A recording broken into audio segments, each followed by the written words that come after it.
It is not the purified tree farms that produce resilient ecosystems. It is the complex, teeming, ungraphable ecosystems of biodiversity that can actually respond to shifting climatological pressures.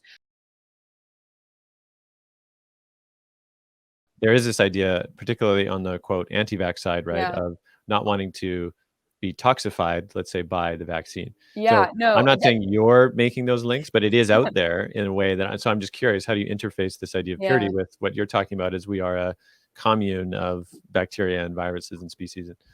Well, I think you can link back I, you know, I want to make clear that the essay I wrote about purity, which was just published in Art Papers. So if you want to go order a copy and read it or find it on my page, you can do that.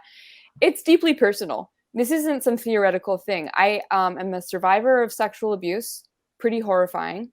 I have had this illness that was misdiagnosed for a long time, and my doctors kept trying to purify me, purify my diet, feed me medicines to kill off the bacteria that were supposedly in me, that then created the open real estate in my gut for fungal and other pathogens to bloom, that then they tried to kill off and purify me, tried to purify me of the abuse, tried to purify me of what was wrong with me. And let me tell you, the purification almost killed me again and again and again.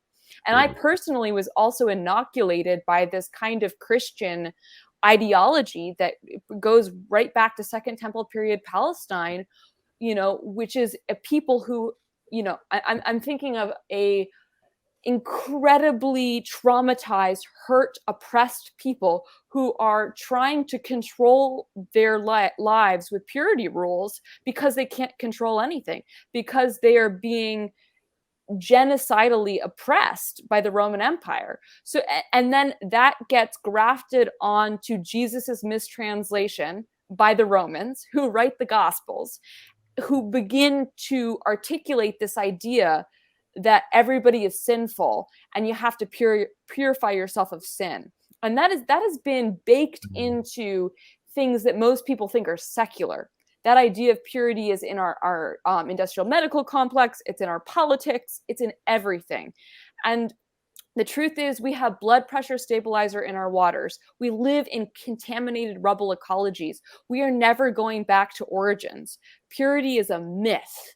What we need is the compost heap, which is when you throw everything in, something sprouts.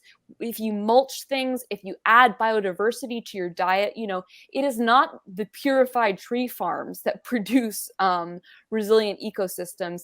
It is the complex, teeming, ungraphable ecosystems of biodiversity that can actually respond to shifting climatological pressures. So I want to encourage a new type of dancing with contaminated, joyful, sometimes agonizing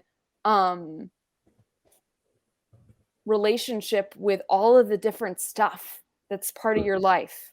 Yeah, there's no moral purity these days. There's no political purity. Anybody who's telling you that you need to, ascend, that's that's a very Christian narrative. This idea of ascent, the light workers. I'm incredibly skeptical when people tell me I need to lift my vibrational energy. I say, yeah, I would like to plant myself.